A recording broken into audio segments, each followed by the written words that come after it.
I'm driving in the 2023 Mazda CX-50. I'm gonna give you every single reason why you'd pick this more stylish crossover than its best-selling counterpart in its own lineup, the CX-5.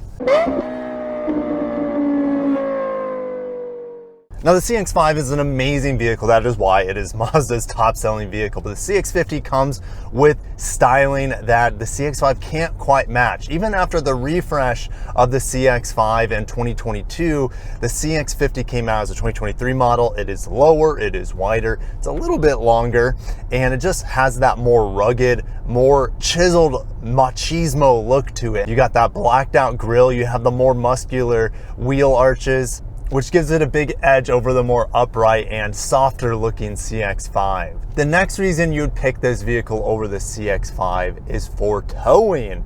It tows 1,500 pounds more than the CX-5. CX-5 tows 2,000 pounds, and this tows 3,500. Now you have two different engine options in both vehicles. It's a wash, really. Acceleration 0 to 60 on these turbo models is around 7 seconds for both models. So really, they're a match for match, but this one does tow quite a bit more. Let's just get into the pedal here. And it has great torque. It's not quick by any means. You know, it's definitely going to be quicker than the 2.5 liter naturally aspirated variant of this vehicle, and that will also come in at a much lower price point. Low 40s is where you're going to find most of these turbo models. This is a small thing, but if you plan on taking the CX-50 off-road, you have an additional driving mode here that takes you into off-road and immediately downshifts. It's going to prioritize using the torque as best as possible and getting you through the rough terrain. But in Florida, I'm not going to get myself into any swamps or sugar sand, so we'll just keep it on road. Now, the rest of the benefits for this vehicle actually come from the inside versus the CX-5. Let's start with a panoramic sunroof. This is the first Pano Roof ever seen in a Mazda, and it's not the biggest panoramic sunroof as I keep looking back at it, but it is welcome finally in a Mazda that we have a Pano Roof. Now you're going to have that in the CX-90 coming up for Mazda here in the United States, but it's great to have it in this model. You only get, of course, the normal sunroof in the CX-5. Now this is subjective, but at 6'1", the CX-5 is not only, well, I do have better headroom in the CX-5, but I still have plenty here in the CX-50. The seats in the CX-5 are rock hard. You kind of sit on top of them, and they're not very comfortable. These seats, not only do they look great, but they are very comfortable. And there's definitely on the firmer end, don't get me wrong, it's definitely not the most luxurious, it's still more of the sporty end, but it is still far more comfortable in this new CX-50 than the CX-5. There are a lot of reasons on the interior design why this is better than the CX-5, and it helps that it is a much newer product. Let's start with the steering wheel. We have a new steering wheel in here, much more sleek, more modern. It's not as chunky as the old one. Placement of the shifter is dialed back more towards the driver. And that might seem like a small thing, but what it does is it allows me to have better access to the higher raised up climate controls. In the CX-5, these controls are a little bit lower. They're not quite as simple either. And so now it's just a much more usable ergonomic experience in here over the Japanese made CX-5. Also, the vents are spread out better in here. In the CX-5, they're kind of clustered here in the middle. They kind of look ugly.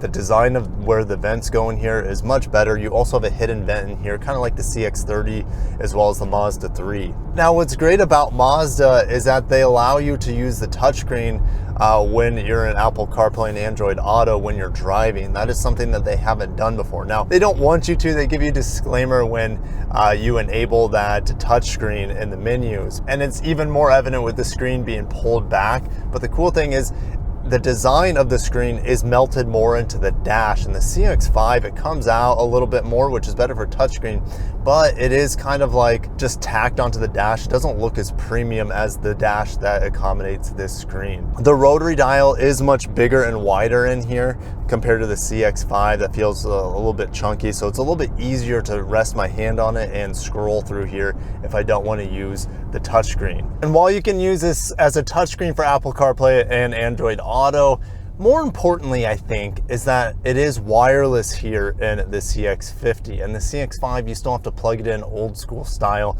And I like the location of where the wireless charger is here, right underneath my armrest, so my hand is always next to it if I need to get to my phone. So that is a big upgrade in tech over the CX-5. And the amount of luxury in here, while it's not luxury grade, it's getting fairly close. Of course, in this top Premium Plus trim, I have this like lace stitching that just makes me feel like Mazda gave this a little bit of lingerie in here. You have it across the dash with the black and this copper color. I think it's beautiful. And you also have it on all 4 outboard seats in here that goes down the middle, not only in the front, but like I said, on the outboard back. I do have heated outboard seats in the rear here in this Premium Plus turbo model. Let's get into the turbo a little bit. Lots of torque, 320 pound-feet of torque and 256 horsepower if you put 93 octane in it.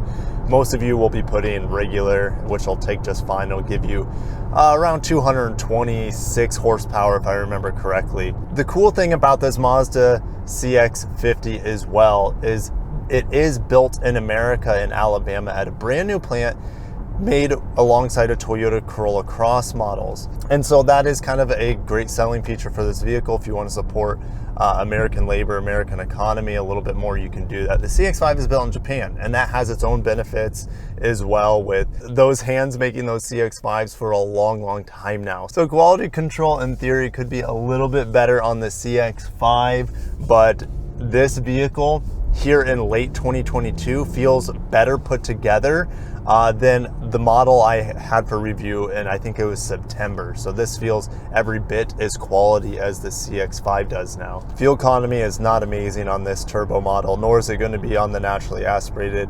Around 20 miles per gallon is what I'm getting, mostly city driving. So I'm done listing all the reasons why the CX-50 is a better choice. A lot of them are subjective, which that's a big part of car buying, right? We want to get a vehicle that we like best. But let me know why you would pick this vehicle or the CX-5, or maybe some of the options in the market, some of the direct competitors like the new Honda CR-V, the RAV4, both of those come in hybrids, for example. But something that this model will have coming is a Toyota-based hybrid system, and I think that will take this vehicle to the next level.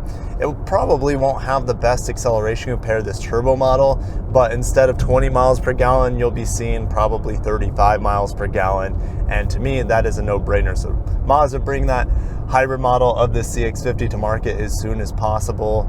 I think there would be a huge demand for it. There are a lot of reasons why I still like the CX-5. Catch me on the right day, I'll pick a CX-5 over the CX-50 because they're so close and they both have their own merits over each other. But I'm gonna end it there. Thank you guys for watching. Stay tuned for a lot of new Mazda news. If you're watching this before January, or the end of January of 2023, I will be getting my hands on the CX-90 for our first look at that beautiful 3-row crossover to replace the long in the tooth CX-9. Thank you guys, like I said, for watching. If you enjoyed the video, hit the like button, and I'll catch you in the next video. Take care of yourselves and peace.